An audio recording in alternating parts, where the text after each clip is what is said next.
sida wasiirka caafimaadka loo sheegay marka hore wasiirka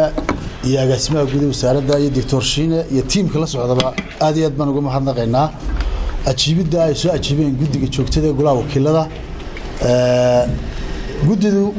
muddo ka badan 3 saacadood ayay xog waraysi la lahayd wasaaradda caafimaadka maanta waxa keenay xog waraysigaasi waxa weeyaan salada socotaan abaartii baahsaneed ee dalka ka dhacday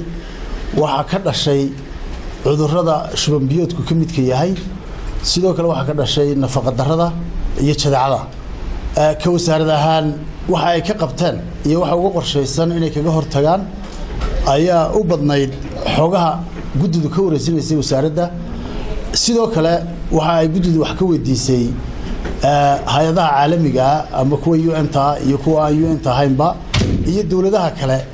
ee saaxiibada nahay Soomaaliland hadaynu nahay ee naga caawiye kiisaskaasi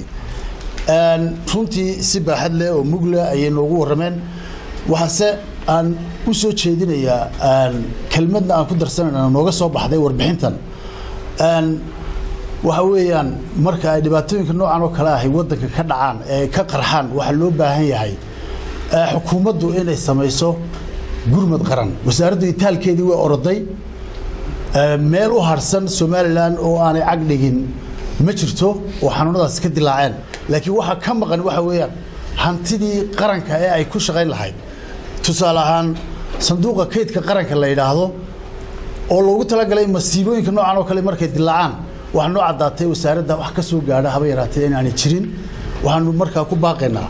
inagoo kala hadli doona cidda ay khusayso una yeedhi doona wasaaradda maaliyadda in arintaas oo kale loo wada leexiyo dakhliga dalka ka soo baxa sidii looga hortagi lahaa xanuunada iyo cudurrada faafa gacmaha la soo wada qabsan lahaa loo fulin lahaa ayaanu insha Allah iyagana kala hadli doona baaqna ugu direynaa bulshada reer Soomaaliland waxaanu leenahay haddii aydan idinku la shaqayn hay'adaha iyo wasaaradda caafimaadka ee ka shaqaynaysa xanuunada ay ka midka yihiin jadeecada iyo shuban biyoodka iyo nafaqa darradu waxay gaadhi karaan way yar tahay waxa loo baahan yahay talaalka in la xoojiyo waayo waxa maanta waddankeena ku soo celcelinaya xanuunka